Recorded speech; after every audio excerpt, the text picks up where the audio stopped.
सवा लाख से एक लड़ा, नाम गुरु गोविंद सिंह कहा, और जो 1000 चीनी सैनिक से अकेला लड़ा, नाम जसवंत सिंह रावत कहा। ये सच्ची कहानी है ऐसे वीर सैनिक की जिसकी कहानी आप सभी ने सुनी होगी, लेकिन इनकी पूरी कहानी किसी ने नहीं सुनी। इनफैक्ट जो 2019 में इनके ऊपर मूवी आई थी वो भी पूरी तरह से सत्य नहीं है। हम आपको 8 मिनट में इनकी पूरी कहानी सुनाते हैं, इनके हौसले का एहसास आपको दिलाते हैं, तो वीडियो पूरा देखिएगा। 19 अगस्त 1941 में उत्तराखंड के पौड़ी गढ़वाल में जन्मे। परिवार की आर्थिक स्थिति और इनके आर्मी के जुनून ने इन्हें 19 साल की उम्र में आर्मी में भर्ती करवा दी। 14 सितंबर 1961 में इनकी आर्मी की ट्रेनिंग कंप्लीट होती है और गढ़वाल राइफल रेजिमेंट के 4 गढ़वाल राइफल में इनकी भर्ती होती है एज अ राइफलमैन। इनकी पहली पोस्टिंग असम के चारद्वार में हुई, पर कुछ महीनों बाद चीन की भारत पे घुसपैठ की खबरें आने लगी, इसलिए 4th गढ़वाल राइफल्स को ट्वांग भेजने का ऑर्डर आ गया। 20 अक्टूबर 1962 को चाइना के पीपल लिबरेशन आर्मी ने भारत के 3 रीजन पे अटैक किया। पहला लद्दाख के चिपचाप वैली में, दूसरा अरुणाचल प्रदेश जो नेफा नॉर्थ ईस्ट फ्रंटियर एजेंसी का पार्ट था, तीसरा सिक्किम के नाथुला पास, उस समय सिक्किम भारत का हिस्सा नहीं था। अरुणाचल प्रदेश में मैकमोहन लाइन के पास 5 रीजन में हमला किया गया। ताकसेंग लिमकिंग, मेचुका मानिगोंग तातो, गैलिंग टोटिंग, किबितो वालोंग एक्सेस और हमारे वीर का रीजन ट्वांग बोमडिला दूपा। इस रीजन के नामकाचू में 5:45 पे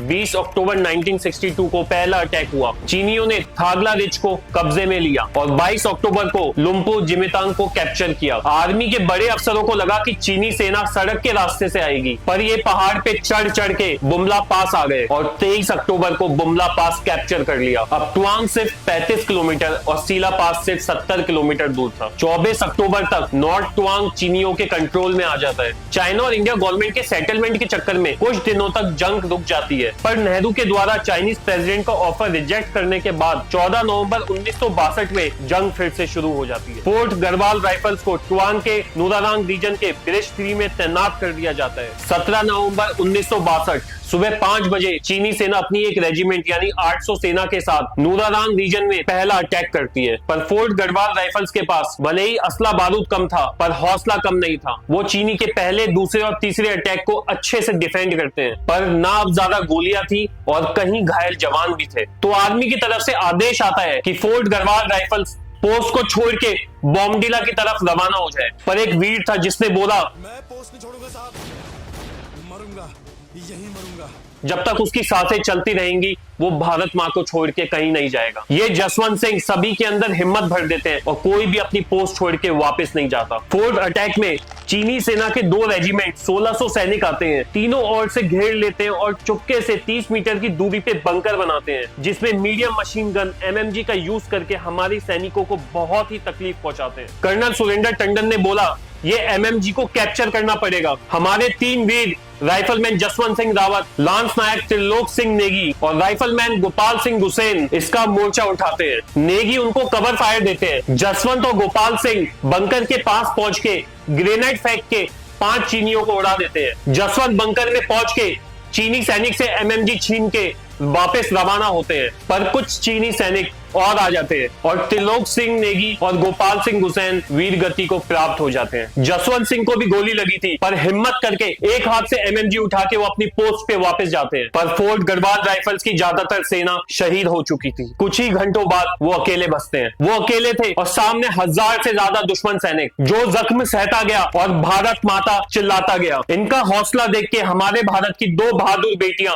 सीला और नूरा ने भी इनका साथ दिया। ये लोकल मुंपा ट्राइब की दोनों बहनें थी। इन्होंने बंदूकों की नोक को ऊपर करके हर तरफ लगा दी। जसवंत कभी एक पोजीशन से फायरिंग करते हैं तो कभी दूसरी पोजीशन से। चीनियों को लगा यहाँ पे काफी हिंदुस्तानी सेवक अभी बचे हैं। दोनों बहनों ने खूब साथ दिया। वो गोलियां लाती थी, दुश्मनों की बंदूक चुराती थी और दुश्मनों पे गोलियां भी चलाती थी। इन्होंने 72 घंटे तक चीनियों को रोका और 300 से ज्यादा चीनी सैनिक मारे जा चुके थे। इन तीनों के अलावा एक चौथा शख्स भी था जो इनको राशन सप्लाई कर रहा था। वो चीनियों के फायरिंग रेंज में आ जाता है। चीनी उसे पकड़ लेते हैं, टॉर्चर करते हैं। फिर वो चीनी सैनिक को बता देता है कि सिर्फ एक सैनिक है जो 72 घंटों से जगह बदल बदल के अकेला लड़ रहा है। फिर चीनी सैनिक फुल फोर्स से अटैक करते हैं, सेला को ग्रेनाइड से मार देते हैं और नूरा को बंदी बना लेते हैं। जसवंत आखिरी सांस तक लड़ते रहते हैं। चीनी सेना कमांडर को जसवंत पे इतना गुस्सा आ रहा था कि 1000 लोगों के ऊपर वो अकेला कैसे भारी पड़ रहा था। ये फिर उनको पेड़ में रस्सी बांधकर फांसी दे देते हैं और उनका गला गला काट के वापस ले जाते हैं। वो कहते हैं ना, जिनके नसीब ये मुकाम आता है, खुश नसीब है वो जो देश के काम आता है। इसके बाद चीनी सेना 20 नवंबर को सीला पास से धिरांग, फिर बॉम्बडीला टेंगा होते हुए भालीपुंग तक आ जाती है। तेजपुर में हड़बड़ी सी बच जाती है, लोग तेजपुर छोड़ने लगते हैं, पर 21 नवंबर 1962 को सीज फायर डिक्लेयर करके जंग खत्म हो जाती है। वो दिसंबर तक तवांग छोड़ के वापस चले जाते हैं, पर मैकमोहन लाइन के अंडर के 20 किलोमीटर का एरिया को कब्जा लेते हैं। ये सब की वजह PM Nehru, defence minister V K Krishna Menon और लेफ्टिनेंट कर्नल कौल थे, जिनकी कमजोर नीति की वजह से 1962 की वॉर में 1383 जवान शहीद हुए, 1047 घायल हुए, 1696 लापता हुए और 3968 को चीनी ने बंदी बना लिया। भारत हारा जरूर, पर एक वीर था जो हमेशा के लिए अमर हो गया।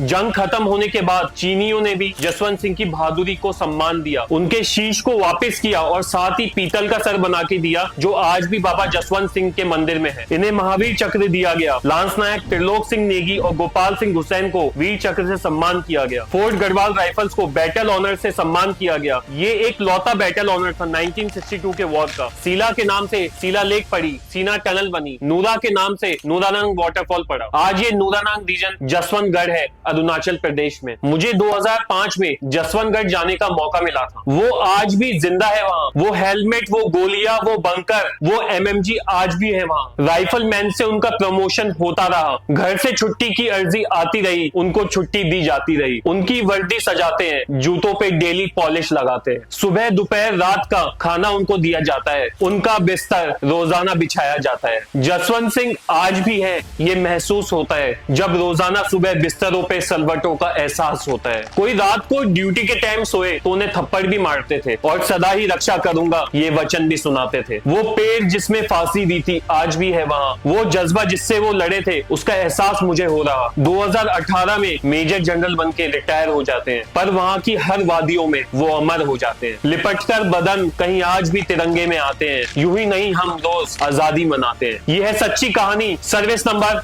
403909 जसवंत सिंह रावत की। जय हिंद।